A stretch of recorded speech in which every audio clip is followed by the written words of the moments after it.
जी बच्चों, अस्सलाम वालेकुम। मुझे उम्मीद है आप खैरियत से होंगे। अ, मेरा आज का लेक्चर मैट्रिक क्लास के बच्चों के लिए है। आपको याद होगा, मैं आपको एमसीक्यूज समझा रहा था और एमसीक्यूज के बाद मैंने आपको आपकी बुक का चैप्टर 1 की एक्सरसाइज का section A section B complete करवा दिया था। बच्चों, आज मैं आपसे मजीद बात करूंगा। ये हमारी बुक का सेक्शन सी है,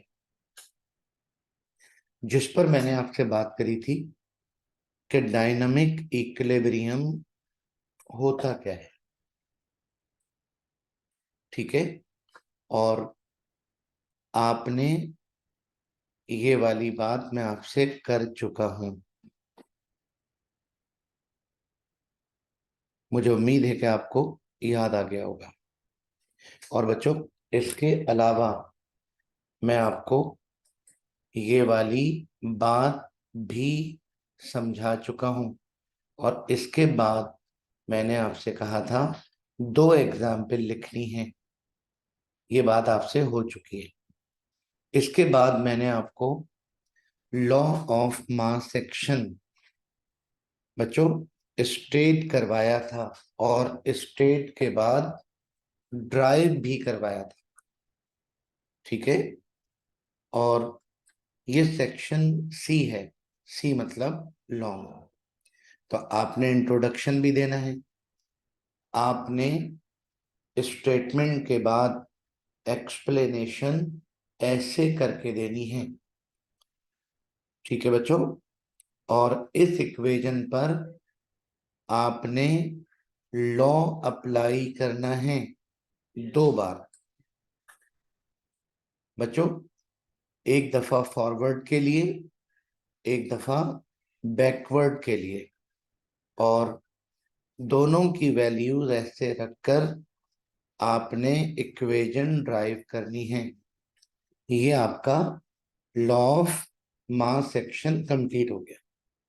ठीक है बच्चों, उसके बाद आपसे मुझे बात करनी है ये वाली।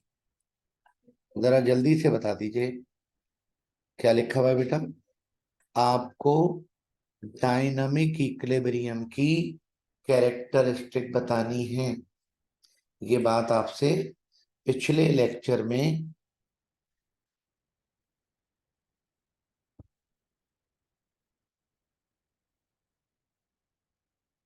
ये बात बच्चों आपसे पिछले लेक्चर में डिस्कस हो चुकी है। ठीक है, और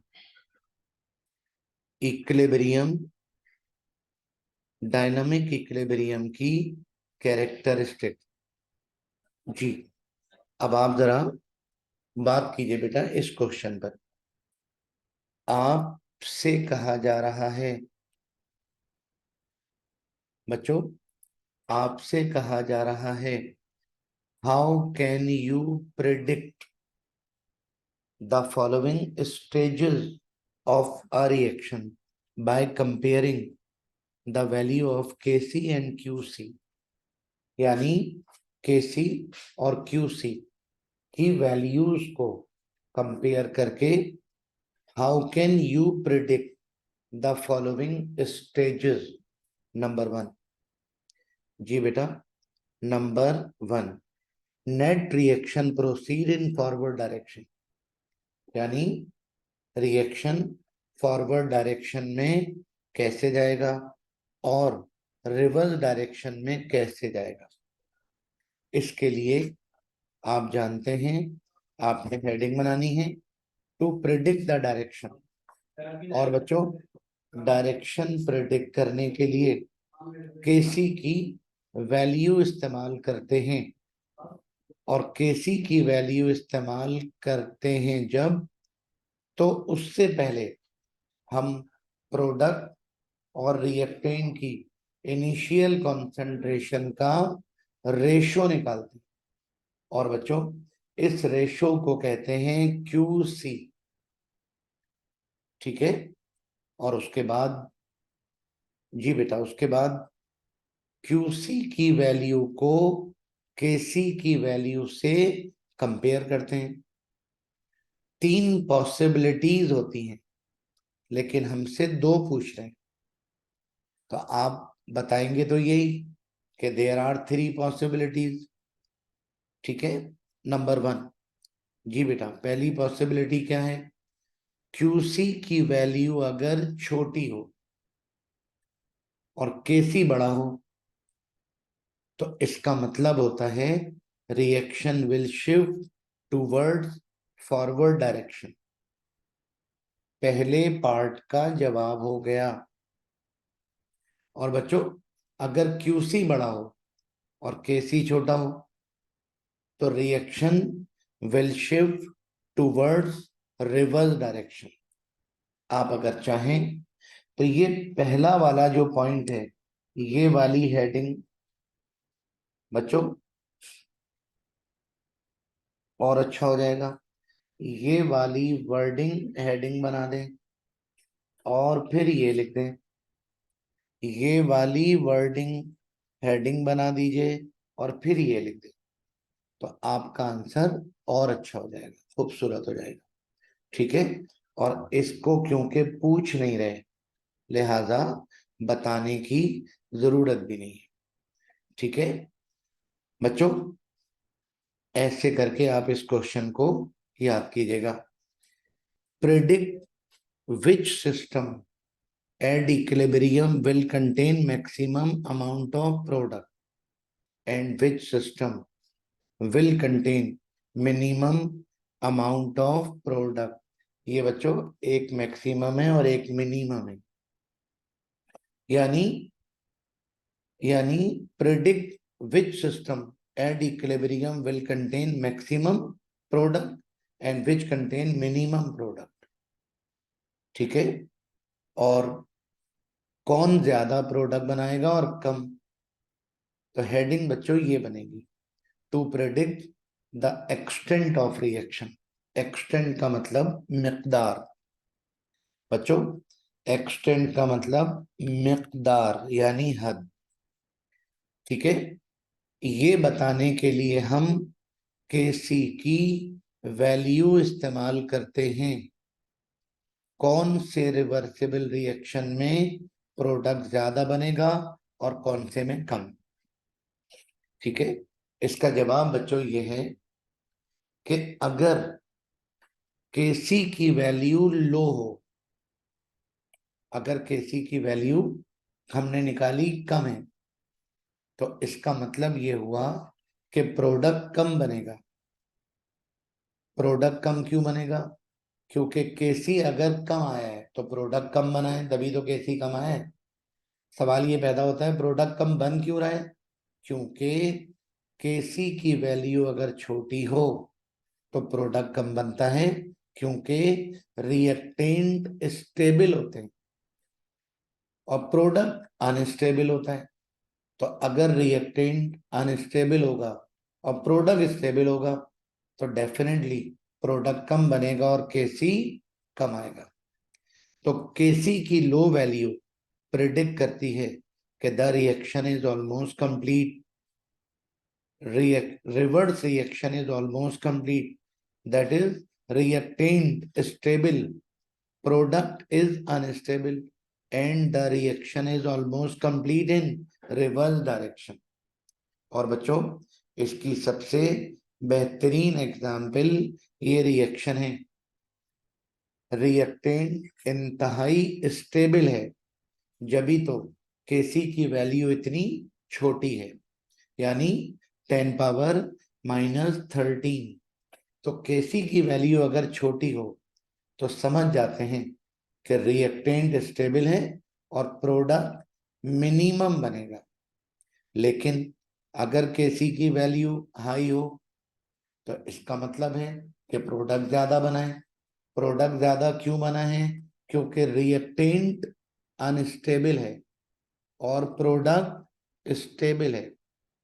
it is predicted that, high value predict करती है reaction is almost complete. forward reaction is almost complete, that is reactant unstable, product is stable and the reaction is almost complete in forward direction। बच्चों सबसे बेहतरीन example है ये। आप अगर गौर करें तो केसी की बहुत बड़ी वैल्यू है ये। ओके, तो केसी की वैल्यू अगर ज्यादा हो तो इसका मतलब प्रोडक्ट मैक्सिमम बनेगा। ठीक है। और तीसरा केस बच्चों ये है कि केसी की value neither very high nor very low, यानी मॉडरेट हो। तो क्या होता है, रिएक्शन में प्रोडक्ट ना मिनिमम बनता है ना मैक्सिमम बनता है, ना कम बनता है ना ज्यादा बनता है। Equilibrium will be established after certain period of time. Equilibrium ना जल्दी और ना देर से एस्टेब्लिश होता है, क्योंकि केसी की वैल्यू मॉडरेट है। तो बच्चों इसका मतलब है reaction occur in both the direction and equilibrium will be establish after certain period of time. और इसकी बच्चों सबसे बेहतरीन एग्जाम्पल ये है, आप अगर केसी की वैल्यू देखें neither very low nor very high. Okay, तो बच्चों ये आपकी बुक की एक्सरसाइज का क्वेश्चन नंबर 5 था। इसको ऐसे करके तैयार कर लीजिएगा। चलते हैं सेक्शन डी। बच्चों आपसे कह रहे हैं die nitrogen tetroxide decompose, die nitrogen tetroxide N2O4 decompose हुआ, नाइट्रोजन डाइऑक्साइड बन गया। ओके बच्चों, डीकॉम्पोजिशन हुई तो नाइट्रोजन डाइऑक्साइड बन गया। आप अगर चाहें तो चेक कर लें, इक्वेशन कंप्लीट भी है और इक्वेशन बैलेंस भी है। ठीक है, आपसे कहा जा रहा है dinitrogen tetroxide decompose into nitrogen dioxide in a reversible reaction. अब सवाल शुरू हो रहा है, ड्राइव इक्विलिब्रियम कांस्टेंट एक्सप्रेशन। आपने इक्विलिब्रियम कांस्टेंट इक्वेशन ड्राइव करनी, बतानी नहीं है, ड्राइव करनी है for the reaction of decomposition. Also interpret unit of K C for balance chemical reaction. बच्चों सबसे पहला काम रिएक्शन कंसीडर करेंगे और इस रिएक्शन में दो रिएक्शन है तो लॉ लगाएंगे दो बार। Rate of forward reaction directly proportional होगा रिएक्टेंट के एक्टिव मास के प्रोडक्ट के साथ। साइन ऑफ प्रोपोर्शनैलिटी हटाई तो कांस्टेंट आ गया, और ऐसा करने से आपको रेट ऑफ फॉरवर्ड रिएक्शन की वैल्यू पता चल गई। अब आप रिवर्सिबल की बात करें, रिवर्सिबल रिएक्शन का रिएक्टेंट NO2 है, तो क्या होगा, बैकवर्ड रिएक्शन का रेट डायरेक्टली प्रोपोर्शनल होगा NO2 की कंसंट्रेशन के स्क्वायर के साथ। Okay, sign of proportionality break करी, कांस्टेंट आ गया और कंसंट्रेशन। ये आपको रेट ऑफ बैकवर्ड रिएक्शन की वैल्यू, और ये रही रेट ऑफ फॉरवर्ड रिएक्शन की वैल्यू। आप जानते हो कि फॉरवर्ड रिएक्शन का रेट और बैकवर्ड रिएक्शन का रेट इक्विलिब्रियम पर बराबर होते हैं। दोनों की वैल्यूज रख दीजिए, फॉरवर्ड रिएक्शन के रेट की वैल्यू, बैकवर्ड रिएक्शन के रेट की वैल्यू। बच्चों KB को इधर ले आइए, क्रॉस मल्टीप्लाई कर लिया, N2O4 को इधर ले आइए, क्रॉस मल्टीप्लाई हो गया। ये दोनों कांस्टेंट डिवाइड हो रहे हैं, एक नया कांस्टेंट आ जाएगा। बच्चों इसकी जगह एक नया कांस्टेंट आ जाएगा और वो क्या होगा, के सी होगा, के सी। तो बताओ इक्वेशन कैसे लिखेंगे, ऐसे बच्चों कि इक्वेशन को ऐसे लिखेंगे और हम कहेंगे ये इक्विलिब्रियम एक्सप्रेशन है फॉर अबव रिएक्शन। ओके, और के सी इक्विलिब्रियम कांस्टेंट। चलें, अब क्या करना है, यूनिट निकालनी है। यूनिट बच्चों किसी की भी हो, फार्मूले से निकलती है ना। आप फार्मूला तो ड्राइव कर ही चुके हैं जी। ऊपर मोल पर डेसीमीटर क्यूब का स्क्वायर, नीचे मोल पर डेसीमीटर क्यूब, एक कैंसिल हो जाएगा, एक बाकी बचेगा मोल पर डेसीमीटर क्यूब। तो बच्चों अगर रिएक्शन ये वाला हो तो केसी की वैल्यू मोल पर डेसीमीटर क्यूब होती है। ठीक है, इसको ऐसे करके करना, एग्जाम में अगर आए तो जवाब बेटा ऐसे करके देना है जी। आपको इक्वेशन जो गिवन है वो ये बच्चों, PCl5, PCl3 and chlorine are at equilibrium at 500 Kelvin in a closed container and their concentration। मतलब ये रिएक्शन एक क्लोज कंटेनर के अंदर मौजूद है और कह रहे हैं देयर कंसंट्रेशन, PCl5 की कंसंट्रेशन ये है और बच्चों PCl3 की ये है, क्लोरीन की ये है रिस्पेक्टिवली। क्योंकि जिस तरतीब से दो तीनों के फार्मूले लिखे हुए हैं उसी तरतीब से कंसंट्रेशन होगी। कैलकुलेट द वैल्यू ऑफ के सी फॉर द रिएक्शन। जी बेटा, के सी की वैल्यू निकालने के लिए इक्विलिब्रियम इक्वेशन लिखेंगे। K C is equal to active mass of PCl3 into active mass of chlorine upon active mass of PCl5। Mole पर डेसीमीटर क्यूब में गिवन है, इसलिए वॉल्यूम से डिवाइड करने की जरूरत नहीं। बच्चों ऊपर वाली दोनों वैल्यूज को मल्टीप्लाई कर लिया और नीचे वाली वैल्यू से डिवाइड किया जब, तो आंसर आया 0.0018। अगर इसको एक्सपोनेंशियल में कन्वर्ट करना चाहें तो डेसिमल को 1 के बाद ले जाइए। ठीक है, डेसिमल को लेफ्ट से राइट ले जाते हैं तो पावर डिक्रीज हो जाती है। ठीक है, तो ये बन जाएगा 1.8 इंटू 10⁻³ और बच्चों यूनिट तो आप निकाल ही सकते हैं।